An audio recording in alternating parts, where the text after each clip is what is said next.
అది అడవి పక్కన ఉన్న ఒక అందమైన గ్రామం. ఆ గ్రామంలో రవి అనే బాలుడు ఉండేవాడు.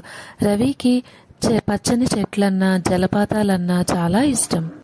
రవి ఒకరోజు గ్రామంలో ఆడుకుంటూ ఉండగా అడవి లోపల నుంచి ఒక వింత శబ్దం వినిపించింది. బలహీనంగా ఉన్న ఒక చిన్న ఏనుగు అడవి లోపల నుండి గ్రామంలోనికి రావడం రవి గమనిస్తాడు. రవి భయపడకుండా ఆ ఏనుగు దగ్గరికి వెళ్లి ప్రేమగా చూస్తాడు. ఏనుగు చాలా ఆకలిగా ఉందని రవి గమనించి తన వద్దనున్న అరటిపండ్లను ఇస్తాడు. ఏనుగు అరటిపళ్ళని తిని చాలా సంతోషిస్తుంది. ఆ రోజు నుండి రవి కోసం ఏనుగు గ్రామానికి వచ్చి వెళుతూ ఉండేది. వాళ్ళిద్దరూ మంచి స్నేహితులుగా ఉండేవారు. ఇలా ఉండగా ఒకరోజు ఆ గ్రామంపై భారీ తుఫాను విరుచుకుపడింది.